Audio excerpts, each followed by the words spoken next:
باب ذکر اللہ عز و جل و تقرب الیہ، باب ہے اللہ کے ذکر اور اللہ کی طرف قرب حاصل کرنے کے بیان میں۔ امام جزری رحمۃ اللہ علیہ فرماتے ہیں کہ صرف تسبیح کرنا ہی اللہ کا ذکر نہیں ہے، سبحان اللہ، اللہ اکبر، الحمدللہ یہ پڑھتے رہنا صرف یہی ذکر نہیں ہے، ہر وہ کام جو اللہ کی اطاعت و فرما برداری میں گزرے وہ ذکر ہے۔ اور سب سے افضل ذکر دنیا پہ قرآن پاک کی تلاوت کرنا ہے۔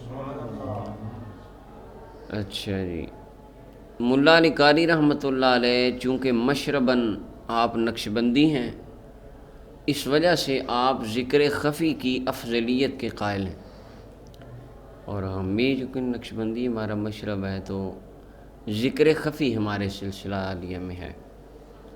جو ذکر جہر کرتے ہیں، اونچی آواز سے ذکر کرتے ہیں، تو ان کا ذکر کرنا بھی جائز ہے، سبحان اللہ، ان کے دلائل ہیں، ان کا ایک طریقہ ہے۔ ہمارا طریقہ ہے کہ ہمارے سلسلے میں کوئی بھی ذکر اونچی آواز سے نہیں کیا جاتا، ذکر آہستہ۔ اس کی ایک دلیل ملا علی قاری مسند ابی یعلا کی حدیث لائے ہیں، پیچھے بھی ایک بار گزر گئی ہے۔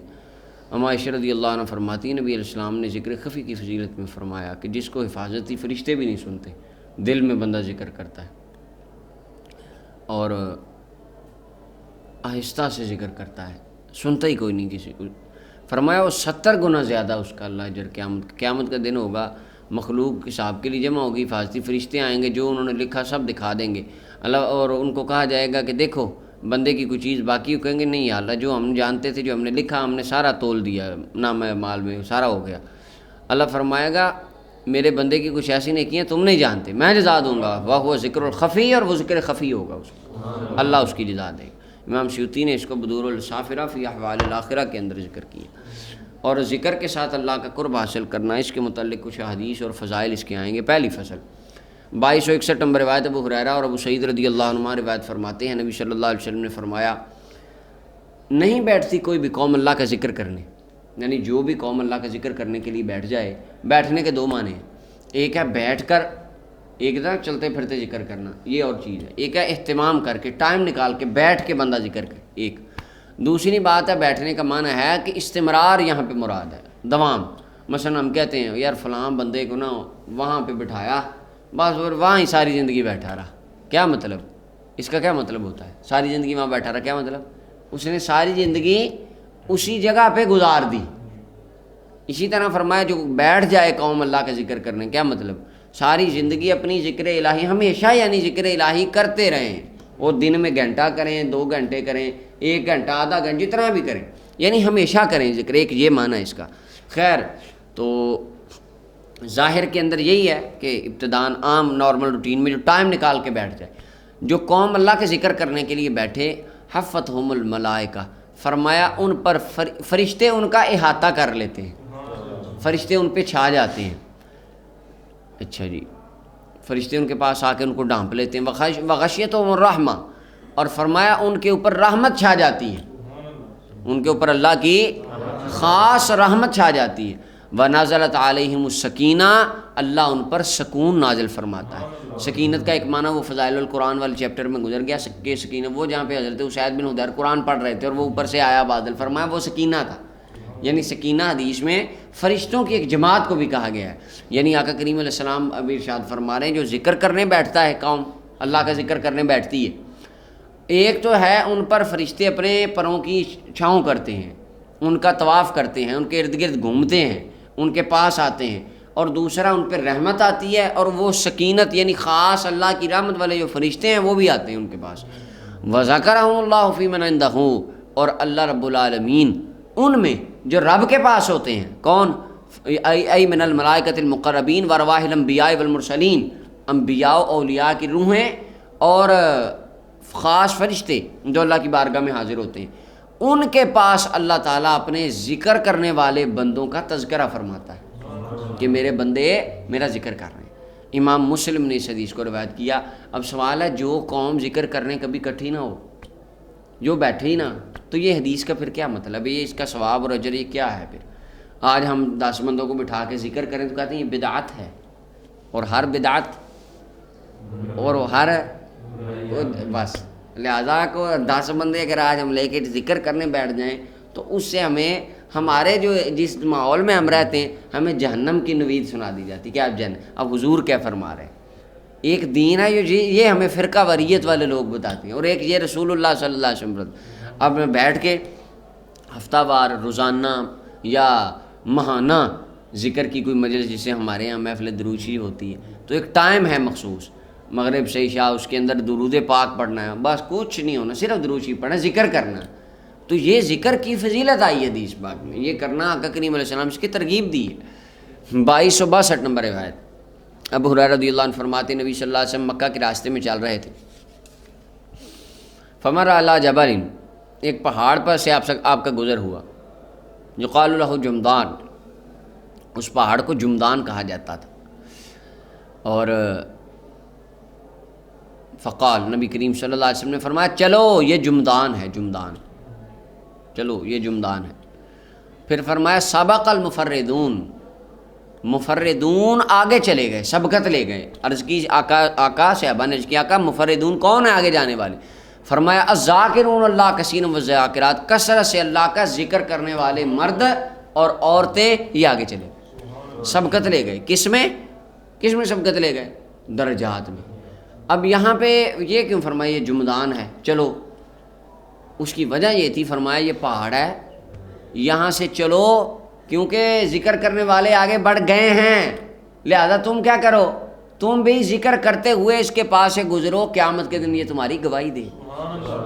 ملا علی قاری کہتے ہیں اگرچہ جمادات پتھر ہیں، ان کے اندر کسی چیز کا ان کو جان نہیں ہے، پتھر بے جان ہے، فرمایا لیکن یشعر بذکر الرحمن ویستبشر بمن یمر علیہ من ارباب العرفان، ایک تو رب العالمین کے ذکر کا اس کو شعور ہوتا ہے، پتھر کو بھی، اور جو بندہ اس کے پاس عرفان والا، اللہ والا، کوئی نیکوں کی سنگت میں بیٹھنے والا کو بندہ کسی پتھر کے پاس ذکر کرتا ہوا گزرے، وہ پتھر اس کا ذکر سن کے خوش ہوتا.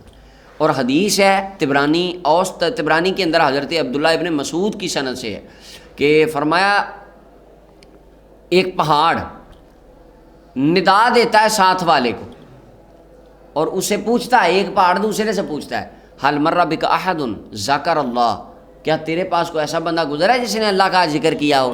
کہتا ہاں، اور جب ہاں کہتا تو خوش ہو جاتا. اب پہاڑ جمادات ہیں، روح نہیں ہے، بے جان ہیں، ان کا ایک اپنا جہان ہے، تسبیح وہ بھی اللہ کی بیان کرتے ہیں. اب وہ اپنے ایک علیحدہ جہان میں ساتھ والے پہاڑ سے جو باتیں کرتے ہیں، ہمارے آقا ان باتوں کو بھی جانتے ہیں، حضور ان کو بھی جانتے ہیں. اور عوارف المعارف میں حضرت انس بن مالک رضی اللہ عنہ کی سند سے منقول ہے، فرمایا جو بھی صبح ہے، بندہ صبح کرتا ہے، چلتا ہے، اور زمین کے کسی حصے پہ جو ہر روز یعنی زمین کا جو حصہ ہے ایک بعض سے پوچھتا ہے کہ آج تجھ پہ کوئی ایسا بندہ گزرا ہے جس نے تجھ پہ نماز پڑھی ہو یا تجھ پہ چلتے چلتے ذکر کیا ہو؟ جو زمین کا ٹکڑا کہتا ہے نا ہاں، جب وہ ہاں کہتے ہیں تو جان لیتے ہیں کہ بھئی آج تو ہم سے افضل ہو گیا، آج تیرے پہ ایک اللہ کے بندے نے نماز پڑھی، آج تجھ پہ اللہ کا وہ بندہ گزرا ہے جو ذکر کر رہا ہے، ذاکر تجھ پہ گزرا ہے، ذکر کرنے والا. تو لہٰذا یہ جمادات بھی فرمایا گواہی دیں گے قیامت والے دن ذکر کرنے کی. اچھا جی، فرمایا مفردون آگے چلے گئے. مفردون کے کیوں کہا گیا؟ کیونکہ انہوں نے اپنے آپ کو پوری دنیا کائنات سے باطنی طور پہ الگ تھلگ کر کے ذکر الہی میں وہ مشغول ہو گئے، اس لیے ان کو کہا گیا مفردون، وہ یکتا ہیں، انوکھے ہیں دنیا سے، اور آگے چلے گئے. مفرد اکیلے کو کہتے ہیں نا، ہاں لہٰذا یہی ہے مفردون. 2263 نمبر روایت، 2263. اور ترمذی کے اندر اس کے زائد الفاظ ہیں ای المبالغون فی ذکر اللہ، جو مبالغہ کرتے ہیں اللہ کے ذکر میں. فرمایا ذکر ان سے ان کے بوجھ ہلکے کر رہا ہے، قیامت کے دن آئیں گے بڑے ہلکے ہوں گے، یعنی اللہ ان کے گناہوں کو معاف فرماتا. 2263 نمبر روایت حضرت ابو موسیٰ رضی اللہ عنہ فرماتے نبی صلی اللہ علیہ وسلم فرمایا جو بندہ اللہ کا ذکر کرتا ہے، جو ذکر نہیں کرتا، ان کی مثال زندہ اور مردہ کی سی ہے. جس طرح جسم کے آباد ہونے کے لیے روح کا ہونا ضروری، اسی طرح دل کے آباد ہونے کے لیے ذکر الہی ہونا ضروری. اللہ اکبر. اب جو ذکر کرے وہ کس طرح ہے؟ زندہ ہے. ملا علی قاری کہتے ہیں اس حدیث میں اشارہ ہے ان مداومۃ ذکر الحی الذی لا یموت تورث الحیات الحقیقیہ التی لا فنا لہا، کہ جو ہمیشہ ذکر کرتا ہے نا زندہ بندہ، او وہ مرتا پھر روح بے شک نکل بھی جائے قبر میں چلا جائے مرتا نہیں ہے۔ اللہ یہ ذکر الہی اس کو وہ حقیقی زندگی بخش دیتا ہے جو زندگی کبھی فنا نہیں ہونے والی۔ کما قیلا، جیسا کہ ملا علی قاری اب 450 سال پہلے کہہ رہے ہیں، جیسا کہ کہا گیا ہے اولیاء اللہ لا یموتون ولکن ینتقلون من دار الی دار، اللہ والے مرتے ہاں، وہ تو ایک گھر سے دوسرے گھر منتقل ہوتے ہیں، انہوں نے اپنے رب کا اتنا ذکر کیا ہوتا ہے، رب ان کو دونوں جہانوں میں اعلیٰ حیات عطا فرما دیتا ہے۔ اور قرآن میں یہ عقیدہ ہے من عمل صالحا من ذکر او انثی وهو مؤمن فلنحینہ حیاتا طیبہ، پاکیزہ زندگی دیں گے۔ متفق علیہ روایت ہے۔ اللہ اکبر۔ ملا علی قاری فرماتے ہیں دل کا، یا اس سے مراد دل کا گھر ہے، کہ دل کا گھر ہے زندہ اور مردہ، مراد اسے دل ہے، کیونکہ بیت القلب انہ بیت الرب، یہ جو دل ہے نا یہ رب کا گھر ہے۔ ملا علی قاری کیا کہتے ہیں؟ دل رب کا ہے۔ فطوبی لمن احیا، مبارک ہو اس کو جس نے اس کو آباد کر لیا اور زندہ کر لیا۔ اسی وجہ صوفیہ فرماتے ہیں کسی کا دل نہ توڑ، اللہ کی مخلوق میں سے کسی کا دل ہے۔ 2264 نمبر روایت ابو ہریرہ پاک فرماتے ہیں نبی صلی اللہ علیہ وسلم نے فرمایا، اللہ ارشاد فرماتا ہے، اللہ فرماتا ہے نا عند ظنی عبدی بھی، میں اپنے بندے کے گمان کے پاس ہی ہوتا ہوں، میں اپنے یعنی جس طرح کا گمان کرتا ہے میں اسی کی طرح اس کے ساتھ معاملہ فرماتا ہوں۔ اور ایک روایت میں فَلْيَظُنَّ بِي مَا شَاءَ، چاہیے کہ جو مرضی اب میرے بارے میں گمان کرے، ایک روایت میں نہ گمان کرے مگر خیر، میرے بارے میں اچھا گمان کرے۔ اچھا جی، تو یہاں پہ نیچے ایک بحث ملا علی قاری نے کی، ظن کبھی کبھی یقین کے معنی میں ہوتا ہے، تو یہاں پہ بھی یقین کے معنی میں بندے کے جس طرح کا میرے بارے میں اس کو یقین ہے اسی طرح کا اس کے ساتھ معاملہ ہوگا۔ اور اس حدیث کے اندر ہمیں ترغیب دی گئی ہے کہ ہمیشہ اللہ تعالیٰ کی ساتھ یقین اللہ کی بارگاہ میں اچھا رکھنا چاہیے۔ وہی دو حالتیں ہیں، ایک خوف اور ایک رجا، امید، ڈرے بھی اور امید اچھی رکھے۔ حضرت عمر رضی اللہ عنہ نے فرمایا اگر پوری کائنات میں سے اللہ فرمائے صرف ایک جنت میں جائے گا، امید مجھے اتنی ہے کہ میں ہی ہوں گا، اور ڈر اتنا ہے اگر آواز آئے کہ پوری دنیا جنت میں سوائے ایک بندے کے، تو مجھے ڈر ہے کہیں وہ میں نہ ہوں، ڈر بھی اتنا ہے اور امید بھی اتنی ہے۔ تو مومن کے اولیاء صالحین میں وہ چیپٹر امام نبوی نے بالکل دو ساری حدیثیں لا کے اینڈ پہ نتیجہ یہ نکالا، مومن کی حالت ان دو کے درمیان ہونی چاہیے، یقین اللہ پہ 100 to 100%، اور خوف وہ بھی اتنا ہی ہونا چاہیے، درمیان میں مومن ہوتا ہے، ڈرے بھی اور امید بھی رکھے۔ تو آگے اس کی مزید ڈیٹیل آ رہی۔ اور عبداللہ ابن مسعود رضی اللہ عنہ قسم اٹھایا کرتے تھے جو بندہ اچھا گمان اللہ کے ساتھ رکھتا ہے اللہ اس کو وہ عطا فرما دیتا ہے، بات اپنے اپنے یقین کی ہوتی ہے۔ فرمایا وَأَنَا مَعَهُ إِذَا ذَكَرَنِي، جب میرا بندہ مجھے یاد کرتا ہے میں اس کے ساتھ ہی ہوتا ہوں، یعنی میری رحمت میری مدد اس کے ساتھ ہوتی ہے، میں اس کے دلوں کو جانتا ہوں، مجھ پہ کچھ چھپا ہوا نہیں ہے۔ إِذَا ذَكَرَنِي فَإِنْ ذَكَرَنِي فِي نَفْسِهِ، اگر وہ اپنے جی میں میرا ذکر کرے، یعنی سری ذکر کرے، ذکرتہ فی نفسی، میں اپنے جی میں، مراد میں جی کا مطلب یہ ہے کہ اس کا ثواب میں خاص اپنی بارگاہ میں سنبھال کے رکھ لیتا ہوں، فرشتوں کے سپرد نہیں کرتا، خود اس کو جزا عطا فرماؤں گا۔ اور فرمایا اگر وہ ذکر کرتا ہے میرا لوگوں کے گروہ میں، مجمع بلا کے، مخلوق میں بیٹھ کے ذکر کرتا ہے، تو میں ان میں ذکر کرتا ہوں جو ان سے بہتر، جو ان سے وہ ملائکہ اور مقربین اور ارواح انبیاء اور ارواح المرسلین۔ اچھا یہاں پہ اب ایک بحث ہے، اللہ فرما رہا ہے کہ میں ان سے بہتر میں ان کا، وہ بہتر یا تو انبیاء کی ارواح ہیں اور رسولوں کی اور دوسرے فرشتے ہیں۔ اب سوال ہے کہ فرشتے انسانوں سے افضل ہیں یا انسان فرشتے سے افضل ہے، یہ ایک بحث ہے علماء کے اندر۔ ملا علی قاری نے اس کا تھوڑا سا بیان یہاں کیا ہے کہ حل البشر خیر من الملائکہ ام لا، بشر بہتر ہے فرشتوں سے یا نہیں؟ تو کہتے ہیں اس کے اندر صحیح جو بات ہے وہ یہ ہے ان خواص البشر کالانبیاء خیر من خواص الملائکہ کجبریل، انبیاء اور رسول بشروں میں سے جو اعلیٰ لوگ ہیں نا وہ فرشتوں کے اعلیٰ فرشتوں میں سے بھی افضل ہیں۔ مثلا ہمارے آقا کریم صلی اللہ علیہ وسلم یا حضرت ابراہیم علیہ السلام بڑے بڑے انبیاء ہیں اعلیٰ شان والے، وہ حضرت اسرائیل جبرائیل میکائیل علیہ السلام ہمارے حضور کل فرشتوں سے افضل ہیں، ٹھیک ہے؟ اور باقی جو فرشتے ہیں، اور پھر امام طیبی نے کہا کہ جن سے انسان جن سے ملائکہ سے افضل ہے۔ کس طرح؟ فرشتہ معصوم ہے، وہ گناہ کر سکتا ہی نہیں، اس میں شکت ہی نہیں ہے، لیکن انسان اس کے اندر تو گناہ کی طاقت ہے، اس کے اندر تو برائی بھی ہے دنیا پہ. فرشتے تو اللہ کی بارگاہ میں رہتے ہیں، فرشتے عالم شہود میں ہیں، ہم عالم غیب میں ہیں. فرشتے تو خدا کی تجلیاں دیکھتے ہیں، فارشہ دیکھتے ہیں، ان کو تو سب کچھ پتہ ہے. تو اللہ کے انوار کو دیکھ کے عبادت کرنا یہ بڑی بات ہے کہ بن دیکھے کرنا بڑی بات ہے. ایک یہ چیز ہے. اور دوسری بات، ان کے اندر شہوت نہیں ہے، ان کے اندر خواہش نہیں ہے، گناہ کرنے کی شکت نہیں، طاقت نہیں ہے، انسان کے اندر ہے. یہ اس کے باوجود اگر اپنے گناہوں کو روکے، کنٹرول شہوت کر کے اللہ کی عبادت کرے تو یہ بعض فرشتوں سے افضل ہو جاتا ہے انسان. ٹھیک ہے. یہ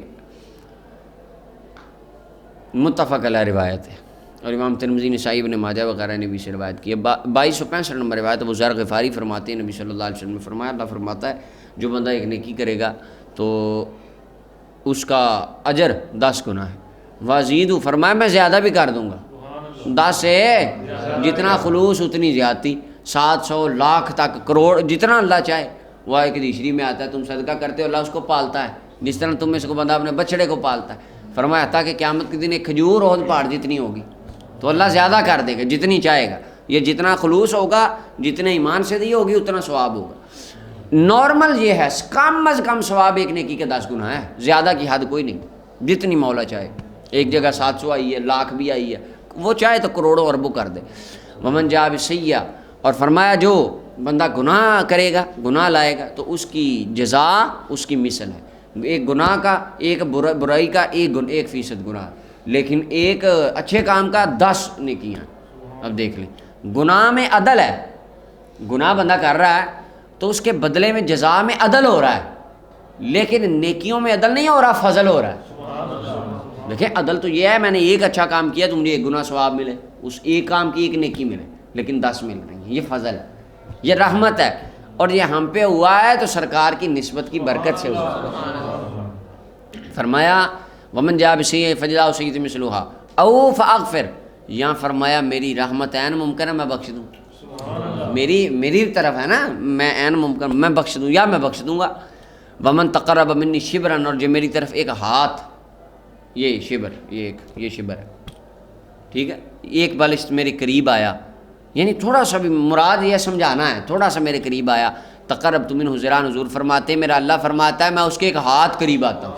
عربی میں یہ ذرا، ایک ہاتھ قریب آتا ہوں. اور فرمایا جو میرے ایک ہاتھ قریب آتا ہے تقربت منہ بان، میں اس کے ایک با قریب. با کیا ہوتا ہے؟ ملا علی قاری کہتے ہیں یہ با ہوتا ہے، یہ یہاں انگلی، یہاں ناخن سے لے کے اس ناخن تک، یہ اتنا، یعنی ایک ہاتھ قریب آئے میں اس کے 2 ہاتھ قریب آتا ہوں. ومن اتانی یمشی اتیتہ، تو ہر ویلا جو میرے پاس آتا ہے چل کے میں اس کی طرف دوڑ کے آتا ہوں. یہاں سے اب دوڑنا اللہ تعالیٰ کی طرف ان چیزوں کی نسبت کرنا تو محال ہے. اللہ چلنے سے، دوڑنے سے، آنے سے، جانے سے پاک ہے. وکان اللہ بکل شیء محیطا، وہ ہر شے کا احاطہ کیے ہوئے. تو یہ ساری باتیں سمجھانے کے لیے، اور مراد اس سے اللہ کی رحمتوں کی بارش ہے. فرمایا میں اس پر رحمتوں کا دریا بہا دیتا ہوں. ومن لقینی بقراب الارض، اور فرمایا جو بندہ مجھے ملے خطا بھر کے لائے، زمین کے برابر گناہ لے کر آئے، لیکن میرے ساتھ شرک نہ کیا ہو، لقیتہ بمثلھا مغفرۃ، جتنے گناہ لے کے آئے گا میں اتنی رحمت دے دوں گا، اتنی بخشش دے دوں گا، سارے گناہ معاف فرما دوں گا. اچھا یہاں پہ نا ملا علی قاری نے بڑی پیاری بات کی، کہتے ہیں فل حدیث معجون مرکب، یہ ایک معجون ہے حدیث. معجون کا ایک نسخہ ہوتا ہے نا، حکیم دیتا ہے. تو ملا علی قاری کہتے ہیں یہ وہ نسخہ ہے جو رحمت للعالمین نے ہمارے دلوں کے مرض صاف کرنے کے لیے عطا فرمایا. نافع لامراض قلوب السالکین و محرک لشوق الطالبین، اللہ کی راہ میں چلنے والوں کے دل، ان کے مرض دھو دیتی ہے یہ حدیث، اور اللہ کے ذات کی طلب کا شوق کرنے والوں کے اندر یہ حدیث ایک طاقت پیدا کر دیتی ہے، اور گناہ گاروں کے سینوں پہ ریگ مار بج جاتا ہے یہ حدیث سنائیں تو. آگے کہتے ہیں ملا علی قاری کہتے ہیں وَعْلَمْ أَنَّهُ قَلَّ مَا يُوجَدُ فِي الْحَدِيثِ حَدِيثٌ أَرْجَى مِنْ هَذَا الْحَدِيثِ، بڑا کم ہے کہ اس جیسی زیادہ امید والی روایت کہیں آئی ہو. کیوں؟ فَإِنَّهُ صلی اللہ علیہ وسلم رتب قول لقیتہ بمثل مغفرۃ علی عدم الاشراک باللہ فقط. اب اس حدیث میں کہا گیا ہے، صرف کہا گیا کہ شرک نہ کیا ہو، اللہ سارے گناہ، اللہ فرماتا ہے میں اتنی مغفرت دوں گا جتنے تیرے گناہ ہوں. صرف ایک کام ہے، بت نہ پوجے ہوں، غیر اللہ کی عبادت ہے، غیر اللہ کو پوجا نہ ہو، اللہ کی ذات و صفات و افعال میں کسی کو اس جیسا شریک نہ جانا ہو. ٹھیک ہے، اچھا اب دیکھیں، فرمایا میں اتنی بخشش دے دوں گا. یہاں پہ نماز کا ذکر نہیں، روزے کا، زکوٰۃ آج کوئی ذکر نہیں، کسی ایک چیز کا ذکر نہیں، کسی بھی ایک عمل کا ذکر نہیں ہے، صرف ایک ہے اور وہ قرآن میں ہے. ان اللہ لا یغفر ان یشرک بہ، اللہ شرک نہیں بخشے گا. ویغفر ما دون ذلک لمن یشاء، اس کے علاوہ جتنے چاہے گا بخش دے. اب یہاں پہ صرف ایک شرک سے بھی، یعنی جس نے لا الہ الا اللہ محمد رسول اللہ صلی اللہ علیہ وسلم پڑھ لیا، حضور پر ایمان لایا، کلمہ پڑھ لیا، اور اس نے بس نبی علیہ السلام کے دین پر ایمان، عمل کوئی نہیں، اور شرک نہیں کیا، عقیدہ پکا ہے، اللہ فرماتا ہے میں مغفرت دے دوں گا. اچھا اب یہاں سے ایک اور بات، ملا علی قاری کہتے ہیں اس حدیث سے یہ کوئی بندہ دھوکہ نہ کھائے کہ میں، اچھا اگر اللہ فرماتا ہے کہ جتنے گناہ لاؤ گے میں اتنی مغفرت دوں گا، اس کا مطلب ہے میں زیادہ گناہ کروں ذرا تاکہ مغفرت زیادہ مل جائے. یہ نہ اس کا کوئی مطلب سمجھے. کیوں؟ کیونکہ یہ فرمایا ہے کئی لا یئس المذنبون من رحمتی، تاکہ گناہ گار اس کی رحمت سے نا امید نہ ہو جائیں. نا امید ان کو تسلی دینے کے لیے کہا گیا ہے. وگرنہ قرآن میں دوسرا حکم بھی ہے، فریق فی الجنت و فریق فی السعیر، ایک جنت میں ایک جہنم میں. اور ملا علی قاری فرماتے تجھے پتہ ہے تو نے کہاں جانا؟ تجھے پتہ ہے کہ اس حدیث میں جو کہا گیا ہے میرا وہ بندہ جو میری بارگاہ میں گناہ زمین بھر کے لائے گا اور میں اتنی بخش دوں، وہ تو ہی ہے. تجھے پتہ ہے، یقین ہے تجھے، تیری طرف وہی آئی ہے کہ تو ہی ہے وہ؟ بولتے نہیں، ہمیں تو نہیں پتہ. اب پتہ نہیں ہم فریق اور صحابی رسول کی حدیث وہ اس کے اندر کتاب الایمان کے اندر گزرتی. فرمایا اللہ تعالیٰ نے دو جو ہے وہ مٹھیاں اٹھائیں اور فرمایا کہ ایک یہ دست قدرت میں دو لوگوں کو رکھا، فرمایا ایک جنتی اور ایک، اور فرمایا پتہ نہیں میں کس میں ہوں. صحابہ کا یہ ایمان. تو اس حدیث سے کوئی یہ دھوکہ نہ کھائے لو جی بخشے جانا، کلمہ پڑھ لیا تو جنتی ہیں پکے، یہ نہیں. لہٰذا اس کے اندر کیونکہ احادیث متواترہ اس بات پہ دلالت کرتی ہیں کہ خوف اور رجا یہ دونوں ضروری ہیں، اور یہ بھی اپنا حدیثوں میں آتا ہے، صحیح حدیثوں میں آتا ہے کلمہ گو مسلمان موحد بھی جہنم میں جائیں گے، دوزخ میں پھینکا جائے گا. اب آپ کو کیا یقین ہے کہ اس حدیث سے مراد آپ ہی ہوں؟ یہ اس کی رحمت ہے. ہاں دعا نیک عمل کریں اور ساتھ دعا بھی کریں کہ یا اللہ یہ ہمیں بھی ان میں شامل کر دے، ہم بندے تو بڑے گناہ گار ہیں، تو بخش دے تو تیری رحمت. امام مسلم نے اس حدیث کو روایت کی. 2266 نمبر روایت حضرت ابو ہریرہ فرماتے ہیں نبی صلی اللہ علیہ وسلم نے فرمایا، اللہ تعالیٰ فرماتا ہے. اب یہ حدیث قابل غور ہے. یہ اب حدیث ہے دوبارہ ذرا صحیح بخاری حدیث نمبر 6502 اور مشکات المصابیح میں 2266 2266. حضرت ابو ہریرہ رضی اللہ عنہ حدیث کے راوی. نبی صلی اللہ علیہ وسلم نے فرمایا، اللہ فرماتا ہے، بے شک اللہ تعالیٰ فرماتا ہے، حدیث قدسی ہے، من عادی لی ولین، جس نے میرے ولی سے دشمنی کی، عادی لی ولین ایک ولی، اولیاء کی جماعت میں سے ایک ولی، صرف ایک ولی سے دشمنی کی، فقد آذنتہ بالحرب، میں نے اس کے ساتھ اعلان جنگ کر دیا، میں نے اس کے ساتھ میرا اس کے ساتھ اعلان جنگ ہے. کیوں؟ وہ میرے ولی سے دشمنی رکھتا ہے، میرے ولی سے بغض رکھتا ہے. اب یہاں پہ ملا علی قاری کہتے ہیں صرف دو بندے ہیں، صرف جن کے ساتھ اللہ نے اعلان جنگ کیا. ایک قرآن میں فرمایا فاذنوا بحرب من اللہ ورسولہ، سود خوروں کے بارے میں فرمایا جو سود کھائیں، فرمایا اعلان کر دو ابھی بھی اللہ اور اللہ کے رسول سے تمہارا اعلان جنگ ہے. اور وہ روایت میں آتا ہے کہ سود کے کتنے گناہ ہیں. ادنا گناہ اپنی ماں کے ساتھ زنا کرنا ہے. سود کے ایک نہیں کئی گناہ ہیں، فرمایا ان میں سے سب سے ادنا گناہ، ادنا درجہ یہ ہے کہ بندہ اپنی ماں کے ساتھ زنا کرے، اتنا برا کام ہے یہ. اور دوسرا کام اللہ نے جس کے ساتھ اعلان جنگ کیا وہ ولی کے دشمن اور اولیاء اللہ سے دشمنی اور بغض نفرت کرنے والے لوگ. اللہ اکبر.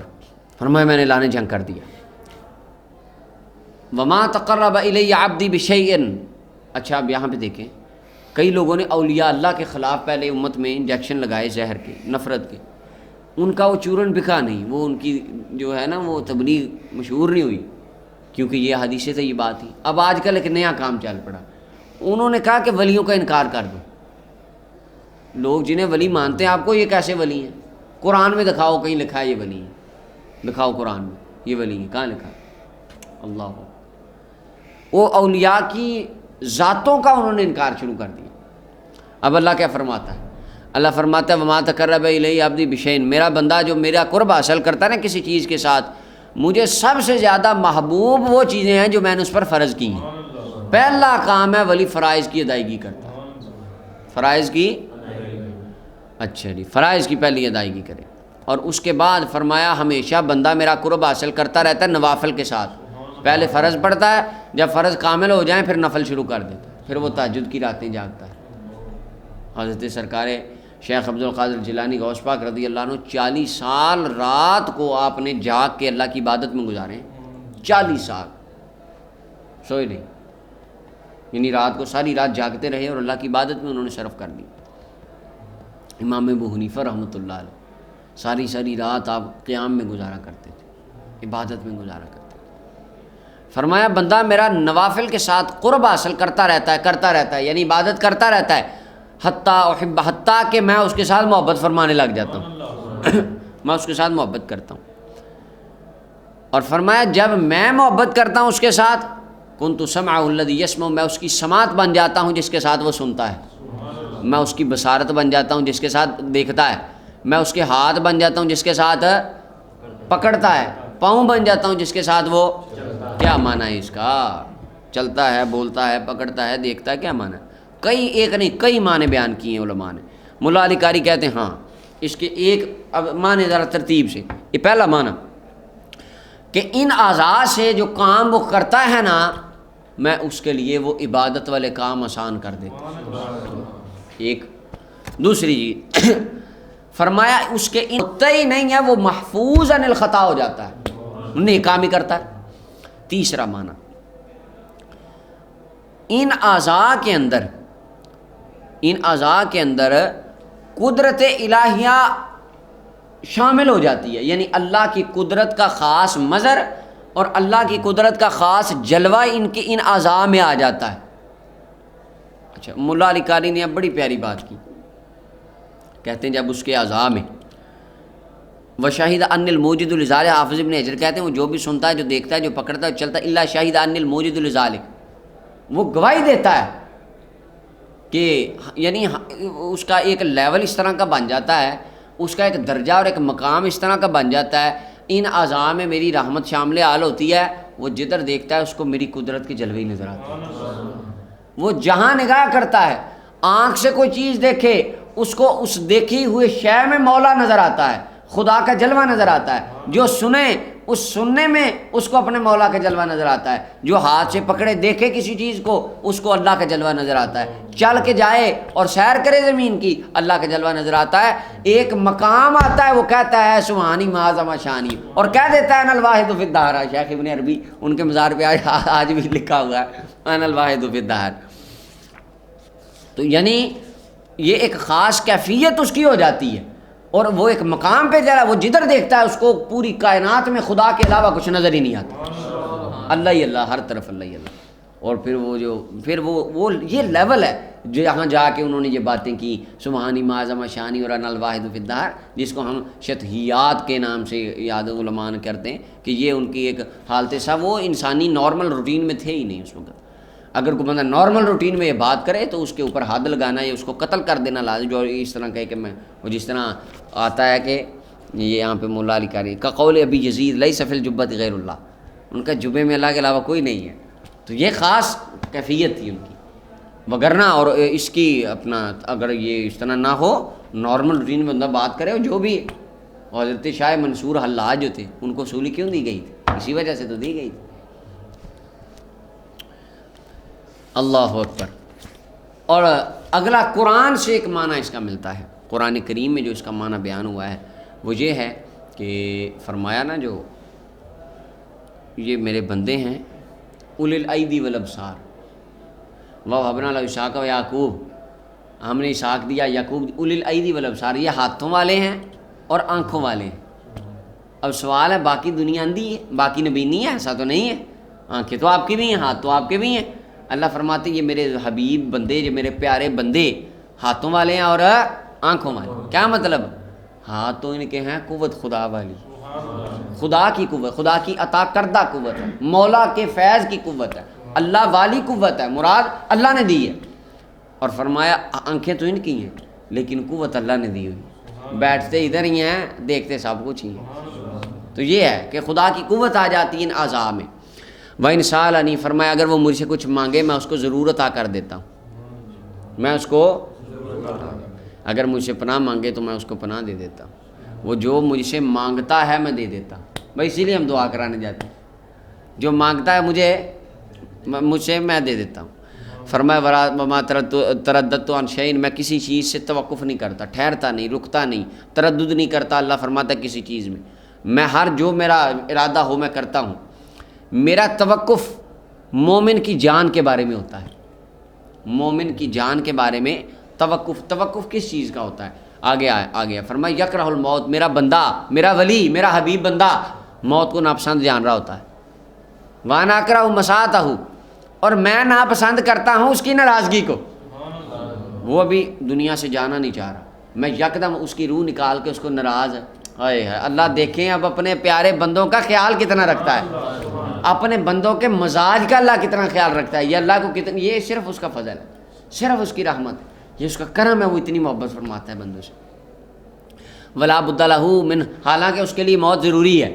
تو میں تردد کا کیا مطلب ہے؟ مولا علی قاری کہتے ہیں تردد کا مطلب یہ ہے میں اس کے دل میں دنیا کی نفرت پیدا کر دیتا ہوں اور اگلے جہان کی محبت پیدا کر دیتا ہوں. جب وہ اگلے جہان سے محبت کرتا ہے، دنیا بری لگنے لگتی ہے، پھر میں اس کی روح نکال لیتا ہوں. میری قدرت کا نظام بھی اپنی جگہ پہ چلتا رہتا ہے، میرا ولی ناراض بھی نہیں ہوتا. سبحان اللہ، اللہ اکبر. امام بخاری نے اس حدیث کو روایت کیا. 2267 نمبر روایت ہے. حضرت ابو ہریرہ فرماتے ہیں نبی صلی اللہ علیہ وسلم نے فرمایا اللہ کے کچھ فرشتے ہیں یطوفون فی الطرق، وہ رستوں میں تو وہ گھومتے پھرتے ہیں، اور کام ان کا کیا؟ یلتمسون اہل ذکر، ذکر والوں کو تلاش کرتے ہیں، ذکر والوں کو ڈھونڈتے ہیں، کوئی ذکر والا مل جائے، اللہ والا مل جائے. فَإِذَا وَجَدُوا قَوْمًا، جب کسی، یہ بھی بخاری کی حدیث ہے، بخاری کے اندر 6502 نمبر حدیث ہے یہ. جب کسی قوم کو پا لیتے ہیں تو فرمایا اللہ کا ذکر کرتے ہیں. جب وہ کسی قوم کو پاتے ہیں، جو قوم اللہ کا ذکر کر رہی ہوتی ہے، تو آواز دیتے ہیں، آواز کہتے ہیں ہلمو الی، آ جاؤ اپنی حاجت کی طرف، اور تمہاری جگہ مل گئی ہے، جو ڈھونڈ رہے ہیں صبح کے مل گئی. قال، نبی کریم صلی اللہ علیہ وسلم فرماتے ہیں فَيُحِفُّونَهُمْ بِأَجْنِحَتِهِمْ، وہ اپنے پروں کے ساتھ، اپنے پروں کے ساتھ ان کے اوپر چھت کرتے ہیں آسمان دنیا تک، اپنے پر ان کے اوپر ڈھانپ دیتے ہیں. فرمایا فَيَسْأَلُهُمْ رَبُّهُمْ، آگے حدیث میں ڈیٹیل آ رہی ہے، جب محفل ختم ہوتی ہے وہ اوپر جاتے ہیں آسمان پہ، اللہ ان سے سوال کرتا ہے، حالانکہ اللہ زیادہ جانتا ہے. اللہ فرماتا ہے مَا يَقُولُ عِبَادِي، میرے بندے کیا کہہ رہے تھے، حالانکہ اللہ کو بھی پتہ ہے. مولا علی قاری فرماتے ہیں اللہ اس لیے پوچھتا ہے، فرشتوں نے کہا تھا أَتَجْعَلُ فِيهَا مَن يُفْسِدُ فِيهَا وَيَسْفِكُ الدِّمَاءَ، یا اللہ وہ انسان بنائے گا دنیا پہ جو خون خرابہ کریں گے، لڑائیاں کریں گے. تو اللہ فرماتا ہے ہاں بتاؤ پھر کیا کر رہے تھے، خون خرابے لڑائیاں کر رہے تھے کہ میرا ذکر کر رہے تھے؟ فَيَسْأَلُ، فرمایا رب سوال کرتا ہے، حالانکہ اللہ زیادہ جانتا ہے. اللہ فرماتا ہے کیا کہہ رہے تھے میرے بندے؟ فرشتے کہتے ہیں یسبحونک، اے اللہ وہ تیری تسبیح بیان کر رہے، سبحان اللہ کر رہے تھے. یکبرونک، نعرہ تکبیر، اللہ اکبر، یہ ہوتا ہے نا. فرمایا وہ اللہ اکبر کی صدائیں لگا رہے تھے، اور تیری حمد بیان کر رہے تھے، الحمدللہ نحمدہ ونستعینہ، تیری بزرگی بیان کر رہے تھے، یعنی تیرے کرم کی باتیں ہو رہی تھیں. نبی علیہ السلام فرماتے ہیں اللہ فرماتا ہے کیا میرے بندوں نے مجھے دیکھا ہے؟ فرشتے کہتے ہیں نہیں، اللہ کی قسم ہمارے رب تجھے تو نہیں دیکھا تیرے بندوں نے. اللہ فرماتا ہے کیف لو رونی، اگر وہ مجھے دیکھ لیں تو ان کی کیا حالت ہو؟ فرشتے کہتے ہیں اے اللہ اگر وہ تجھے دیکھ لیں تو تیری اور زیادہ عبادت کریں، تیرے کرم کی اور باتیں کریں. بس پھر اب تو گھنٹہ سبحان اللہ کی تسبیح کی ہے، پھر 24 گھنٹے سبحان اللہ ہی کرتے رہیں، اکثر اللہ کا تسبیح، اور زیادہ تسبیح بیان کریں. اللہ اکبر. اور یہاں پہ مولا علی قاری نے لکھا فیہ تنبیہ علی ان تسبیح بنی آدم و تقدیسہم اعلیٰ و اشرف، بنو آدم کی، انسان کی تسبیح کرنا اعلیٰ ہے اور اشرف ہے، کیونکہ انسان عالم الغیب میں رہ کے کرتا ہے، فرشتے عالم شہود میں رہ کے کرتے ہیں. فیقول، اللہ فرماتا ہے فما یسألون، اچھا وہ کیا مانگ رہے تھے پھر؟ کہتے ہیں یا اللہ، فرشتے کہتے ہیں یا اللہ وہ تیری جنت مانگ رہے تھے. اللہ فرماتا ہے انہوں نے جنت دیکھی ہے؟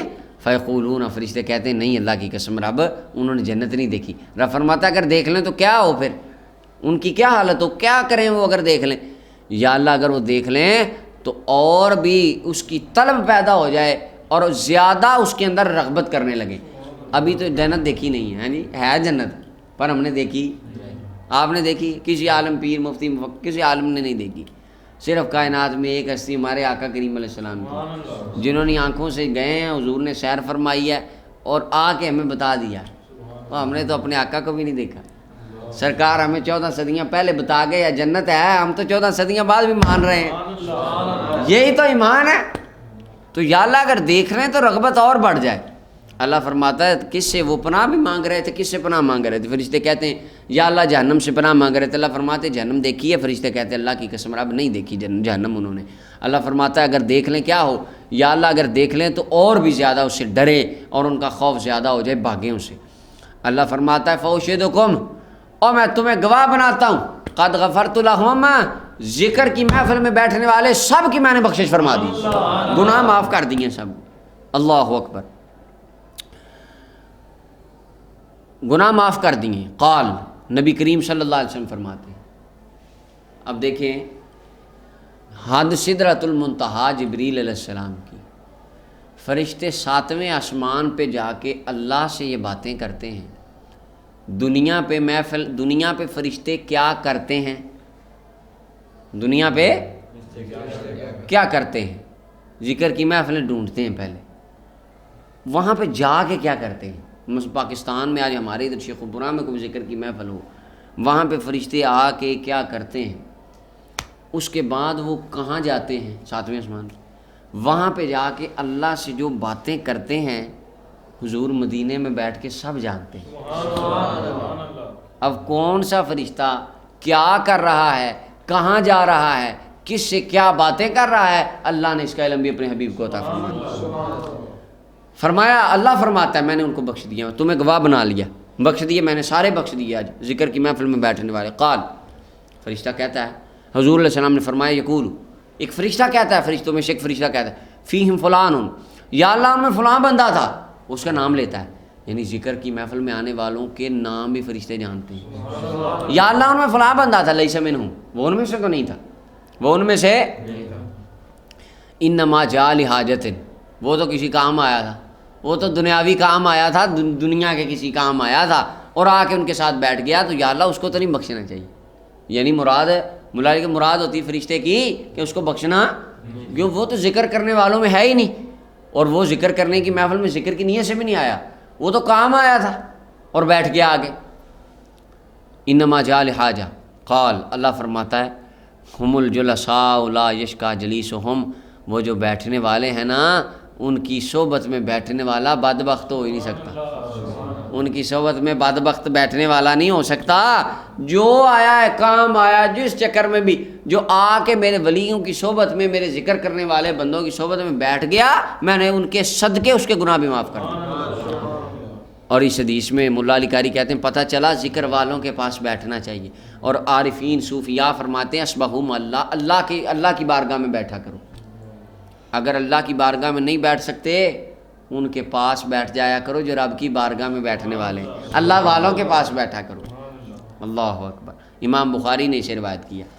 وہ کس طرح ہے؟ مولانا روم فرماتے ہیں ہر کے خواہد ہم نشینی با خدا، وہ نشینت در حضور اولیاء، جو اللہ کے پاس بیٹھنا چاہے وہ رب کے ولیوں کے پاس بیٹھ جائے، کیونکہ وہاں رب کی رحمتوں کی جلوے برس رہے ہوتے ہیں۔ مسلم کے حدیث کے لفظ ہیں اللہ کے کچھ فرشتے ہیں سیارتن، سیر کرنے والے، فضلاً، ایک فضلاً یا فضلاً دونوں طرح پڑھا گیا ہے، فضلاً اور فضلاً دونوں طرح ترجمہ ہوگا، وہ فضیلت والے ہیں، دوسرا معنی ہوگا وہ حفاظتی فرشتوں سے زائد ہیں۔ ترمذی کی روایت میں فضلاً عن کتاب الناس، یعنی جو لکھنے والے ہیں نا ملائکہ، ان کے علاوہ وہ یہ الگ فرشتوں کا ایک گروپ ہے۔ فرمایا وہ ذکر کی مجلسیں تلاش کرتے ہیں، جب مجلس کو ان کو مل جائے جس میں ذکر ہو رہا ہو، وہ ان کے ساتھ آ کے بیٹھ جاتے ہیں۔ اب ذکر کی محفل میں بندے نہیں ہوتے، فرشتے بھی ہوتے ہیں۔ فرمایا ان کے بعد اپنے پروں کے ساتھ وہ کرتے ہیں تاکہ آسمان و زمین بھر جاتی ہے اوپر تک۔ جب وہ جدا ہوتے ہیں ارجو، تو وہ چڑھتے ہیں اور آسمان کی طرف جاتے ہیں۔ اللہ ہم سے سوال کرتا ہے، حالانکہ اللہ زیادہ جانتا ہے۔ اللہ فرماتا ہے کہاں سے آئے ہو؟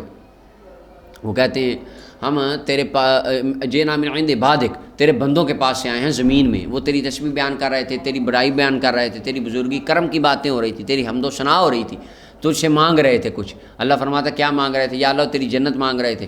اللہ فرماتا کیا انہوں نے میری جنت دیکھی ہے؟ فرشتے کہتے ہیں رب نہیں دیکھی۔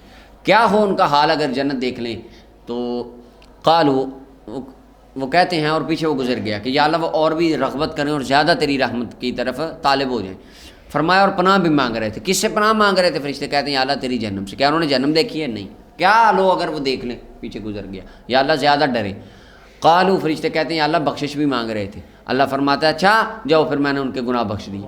فآتیتہم ما سالوا، یہ نیا جملہ آ گیا.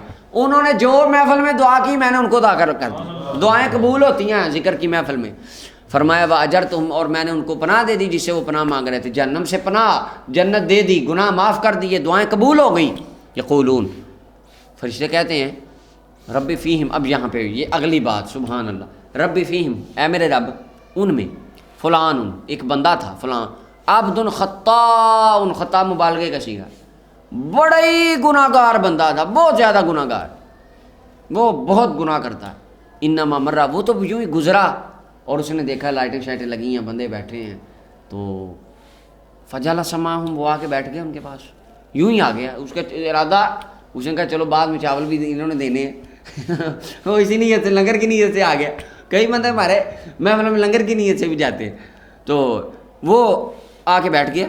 اللہ فرماتے ہیں وَلَهُ غَفَرْتُ، اس کے لیے بھی اللہ فرماتا ہے میں نے اسے بھی بخش دیا، اس کے گناہ بھی بخش دی. کیوں؟ ہم القوم لا یشکا بہم، ان کے ساتھ بیٹھنے والا، ان کے ساتھ بیٹھنے نہیں بدبخت ہوتا ان کا جلیس بہم، ان کے وسیلے سے، ان کے وسیلے سے جو ان کے پاس بیٹھا میں نے سب کے گناہ معاف فرمایا. امام مسلم نے اس حدیث کو روایت کیا.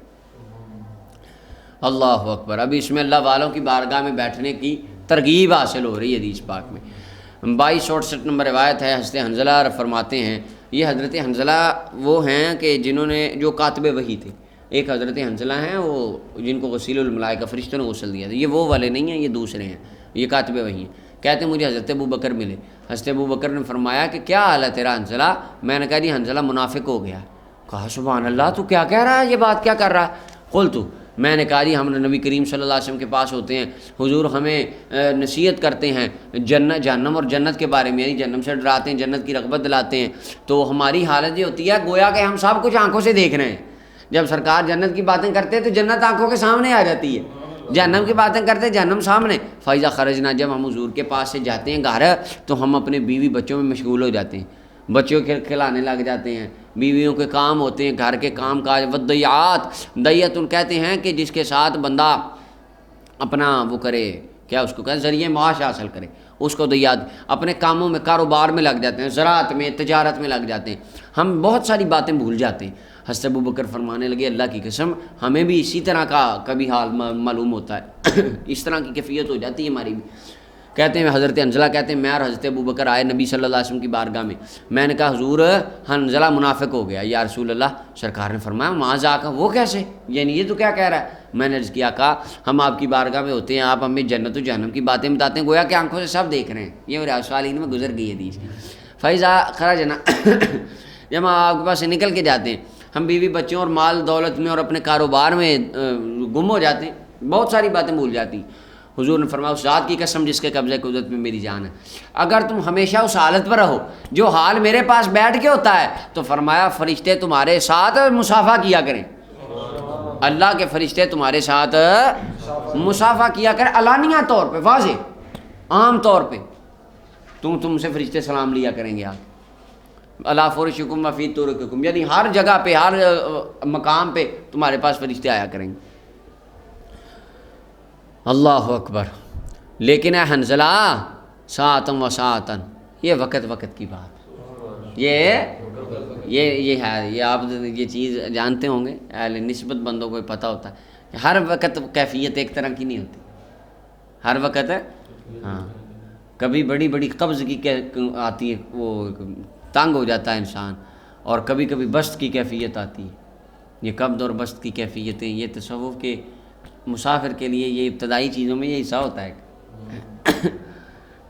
سدا ایک حالت نہیں رہتی. اللہ اکبر. اگر رہے تو سبحان اللہ، کمال ہو جائے.